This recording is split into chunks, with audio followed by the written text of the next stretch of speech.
Hi, it's Gary Pike here with Pike Management Group. Got some really exciting news about a new software that we've just put together that I think answers a lot of questions for producers.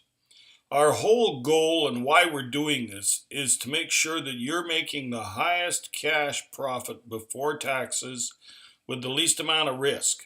And that combination is not being done by anybody else's software at this point in time. There's lots of great agronomy people out there who are providing all kinds of really valuable information about how to get the most bushels and how to look after those plants in the fields the right way with whatever water stresses you've got. But the big question is that the right crop in the field? We need to do enterprise analysis to figure out to make sure that those are the right crops and yet staying in confirmation with rotation and chemical rotation and the rest of those things in mind. But we still outside the box in order to get to the goal of making money. And that's really what it's all about. So with that, in following our theme, it's time for more. Please take a look at the website. We have the software on sale right now. If you're a 7,500 acre farm, it's going to be under 25 cents an acre. $16.25 is the price, and very reasonable for a very powerful software that does a lot of things for you. Everything from texting you alerts, texting you pieces with regards to how much you've got marketed, what your break-even prices are. So with that, let's go to the software and take a look at things.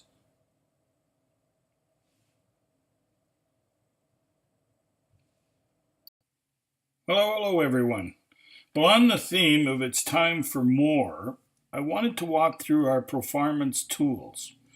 This is something new, and it's something to answer a lot of the questions that have come to surface over the past few years about what can we do on our farm to improve things, or what do these numbers really tell me? So let's start off with a few of them. The first one is evaluating crop share and cash rental, which is relatively straightforward, and I don't think that will take a lot of time to go through. I can pop it up here and show you. Basically, it's going to have the crops that you put in so that you've actually got the revenue per acre here. So these are crops that you're already growing. If you're going to grow a new crop because it's in a new area, you're going to have to add that. So you just simply check the crops off that you've got. Then you get to fill in what the crop share is, what you give to the landlord, and what the input percentage is. And I didn't bother, and we need 4-year rotation, so you've got to check 4 of these. And to sort that out, and then put in the cash rent, what you're paying right now on some land that's similar. And this will determine what the difference is between going crop share, and then you can play around with these and see what makes sense. So this one is relatively straightforward. The financial analysis report, well, this gives you a gross margin, and we're looking for you to get to 65% in this calculation, and it's basically total sales minus the cost of goods divided by the total sales revenue expressed as a percentage. It sounds like a lot of words. It's really very simple. So whenever you come up with less than 65%, it reflects a number of things, and this is what you have to take a look at. Either it's a production problem, yields are too low, marketing problem, well, that's a really difficult one, and I understand how that can be a real issue, but the one that comes to mind most often is it's a fundamental question about whether or not the right products are being produced. And that's what this software is very good at doing. It allows you to do those what-if scenarios so you can come up with, what if I grew lentils, what if I grew hemp, what if I grew coriander, what if, and don't necessarily close the door to looking at a lot of different things.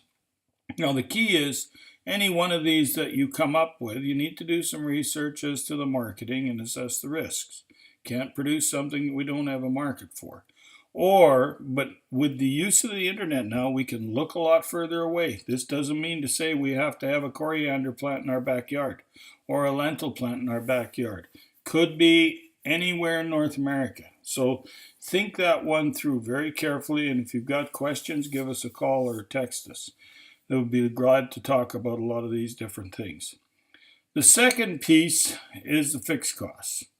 Now, fixed costs are generally about 40% and variable costs about 60%. As I said, that's a really big change, and we may be cycling. I don't think we'll be cycling back, even though fertilizer prices have not been moving up a lot. Seed prices certainly have, and I don't see those changing a lot. So what I did is I put together a piece that put them into brackets. So whether you're great, if you're under 155 bucks an acre, bit of caution around 175 and 185 and higher, well, that can be a problem. That takes a real careful assessment. Now, one of the biggest things you can do is that you need to look if you're over-equipped. If you have more equipment than what you're making use of, and depending where you live, that gives you a lot of options, whether it's some winter crops or whether it's double cropping, or there's a lot of different things that can be done to add those seeded acres on and to keep this thing clicking along. Really, really difficult. I like to think of it as a restaurant. In order to support a restaurant, you've got a package of fixed costs, and you just have to have enough tables. You can't run a restaurant with 4 tables. We all know that. Well, we can't run a farm with not very many acres. And the sizes of farms, as we've watched the consolidation, decrease in government payments, we've got to look to how big we need to be, and I know that means renting more land. So these are really one of the things that will assess your operation. Now, moving on, couldn't very well say all this and not come up with some standards as to what we thought you should be at. So this is the total farm profit as a percentage of total revenue. In other words, what your take home is. Standard range is about 35%. In this particular test case I've got here, it's lower.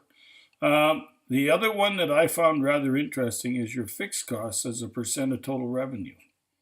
And this guy is higher. Now, this is a measure of part of the business scale, and it's finance and labor. This one is a really back to fixed costs again. If it's getting too high, it's going to cause problems in the future. The other piece is variable costs as a percentage of total revenue. And here it comes up. He's just in the bottom end of the range. Very good. Now, I wanted to look at this in a little bit of a different manner, because in many cases, operating capital is on the skinny side, and we're having to get it from various sources. Well, maybe we should look at initially what we start looking at are what are the crops that give us the biggest projected revenue at the medium yield. And of course, they're all listed here in order, and corn's on the top of the deck. But as far as its variable cost as a percentage of revenue, it's 48%, and its contribution margin is 51%. Well, what that means is it takes a lot more dollars to seed corn than it does something simpler like a legume like lentils. So your contribution margin puts it in a different order completely. And that's something that you need to look at. If you've got ample operating capital, and as long as interest rates are low, then yes, go ahead and do it. But just so that you're fully aware of what's paying the bills. So with that, that's a quick assessment of that. And the other one, I harped on fixed costs. Well, what I did in this example is this guy came in at $216.62 an acre. I said, well, that's problematic. He wants to set a goal of maybe, let's say he wants to set a goal of 175 to get him down some. This is how many more acres he needs to add. Now, this is an approximate number. It's going to have to be a little higher than that because you're going to have to put a bit of fuel in. And repairs don't necessarily move up when you're adding an extra 1,000 acres that much. As far as being spread over the whole operation, we're only talking $2-3 an acre. So it's not as big a deal as you'd think. But if you've got equipment that's idle and you've got manpower, because in a lot of cases you're paying them by the year, paying them annually, he might as well be working. So take some of this to heed, and this is what really separates Farm Optimizer from the pack. we take the time to talk about some of the harder pieces that I think will help make you more money and also, with any luck at all, make you think outside the box a bit. So it's time for more. Have a great day. Farm safely. Thank you.